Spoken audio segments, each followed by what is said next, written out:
Marc Hendrickx, ladies and gentlemen. Thanks, Craig. Thank you, Craig.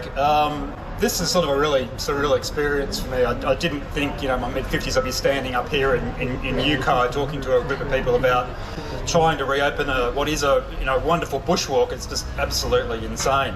I'm wearing a Libertarian t-shirt tonight, so this is sort of to acknowledge the work that's being done by John Ruddick and actually sort of first of all sponsoring the petition and assisting. So in Sydney, SOS funded 20,000 leaflets and members of the Libertarian Party helped distribute those around Sydney.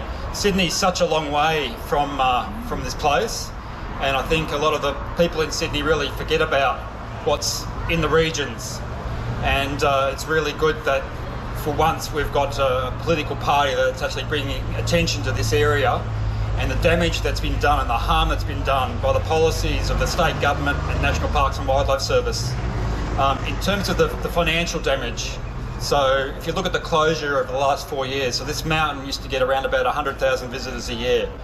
National Parks figures actually go between 100,000 and some of the reports quote 170,000. I think some of those are a little bit unbelievable, but that's 500,000 people around that's missed out climbing that mountain over the last 4 years. That's 500,000 people that have not contributed to this local economy. So if you're wondering why, there's job vacancies, there's cafes that are closed, it's not only due to the craziness that happened over COVID, it's this insane closure of Mount Warning that's also affecting the local economy here. And it's not only financial damage that's being done, it's the emotional damage that's being done as well. So I know a lot of people here have got a very close attachment to that mountain. It's your spiritual place as well as being the spiritual place of Aboriginal traditional custodians in this area. And the fact that you're being locked out of your mountain is just absolutely shameful, and National Parks should hang their heads deeply in shame about the whole kerfuffle that they've caused here. This is absolutely shameful closure. I just wanted to talk about a few things tonight. I'm not going to ramble on too much longer. A bit of the history. So as Craig mentioned, in March 2020 the park was closed due to COVID, and it was really National Parks saw the opportunity to jump on that COVID lockdown period to close the mountain and to initiate long held plans to institute a permanent closure of Mount Warning. I got involved late in November 2020 when I became aware of these rolling. It wasn't just a temporary closure; it became a series of rolling 6 month closures, and there didn't seem to be an end of it. And I started communicating with some of the local National Parks rangers and saying, "What's going on here? You're going to reopen this thing?" And I got pointed to, the track's no longer safe. And I said, "Well, hang on a second. Why isn't it safe?" As they pointed to the chain at the top of the mountain being a problem. They'd had an engineering report that said the chain was unsafe. And at that stage I got involved communicating with the engineer involved and pointing out problems with his assessment. And in January 2021 I decided to look for myself. So if the chain's a problem, I'll have a look for myself and I'll provide some professional advice. So I'm actually an engineering geologist, and I've worked professionally for National Parks before looking at issues like this. So January 2021 I climbed up and I found they'd already removed the chain. So they'd already taken it out. They'd already made up their minds that they were going to close the mountain back then. That led to a series of FOI requests. I put in some FOIs about looking at documents and correspondence between National Parks and various entities, one being the Wollumba Consultative Group. When that FOI got returned, all the correspondence between National Parks and the Wollumba Consultative Group came back black. They completely redacted it. So it turns out that correspondence between the state government, between National Parks and Wildlife Service and Aboriginal entities that's involved with are exempt from FOI. So you're not actually allowed to know what's going on in the background. So these deliberations have been made in complete secrecy. There's no accountability in this whatsoever. We don't know how much money's been involved in handed over to the Wollumba Consultative Group over the years. They've been involved with the National Parks and Wildlife Service now since at least 2006. So there's been money that's been handed over through that process, but we're not allowed to know as taxpayers what that amount is, or how those decisions are coming about. So this matter has been done in complete secrecy.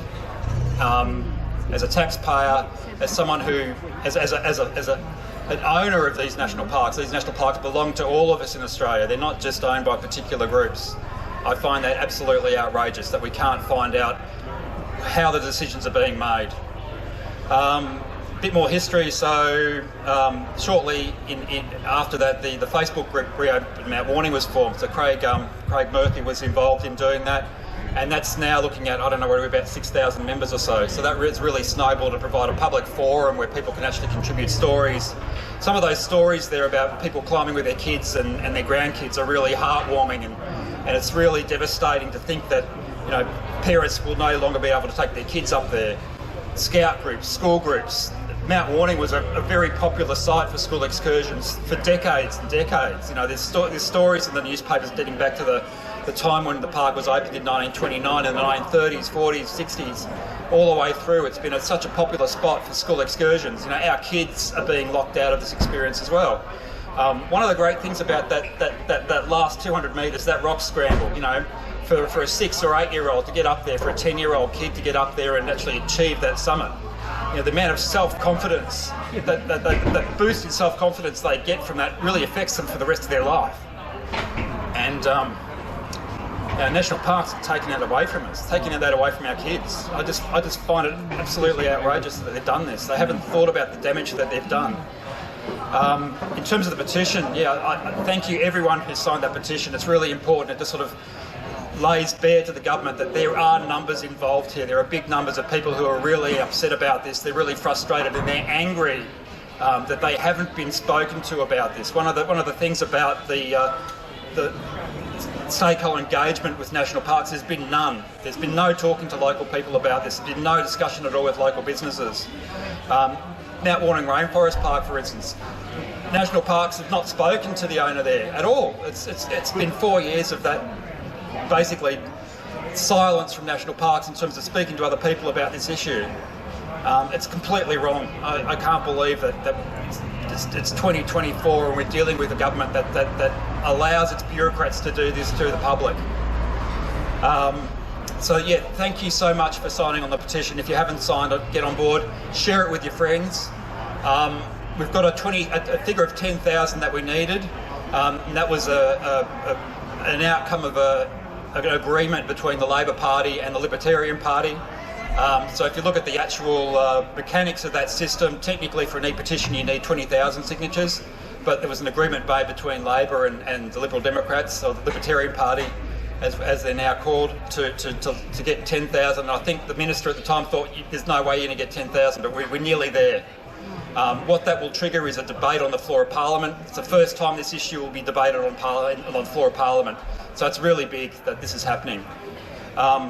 In terms of the future, so at the moment, in February, the new minister, I should say new minister, but she's been the minister for about 12 months now, Penny Sharp. She actually, and a credit to her, compared to the previous Liberal government, she actually came up to Murwillumbah and visited and talked to stakeholders involved. So there was a meeting between representatives of SOS, Reopen Mount Warning and Penny Sharp. At that meeting, there were also former employees of National Parks and Wildlife Service who know the truth behind this, who know the truth behind the fake Aboriginal claims about the mountain. And one fellow in particular, a man called Harry Creamer, who's an ex-National Parks anthropologist, in the 1970s and 80s, he was involved in interviewing Aboriginal elders throughout New South Wales. His area of interest was northern New South Wales, and he spoke and interviewed a lady called Millie Boyd.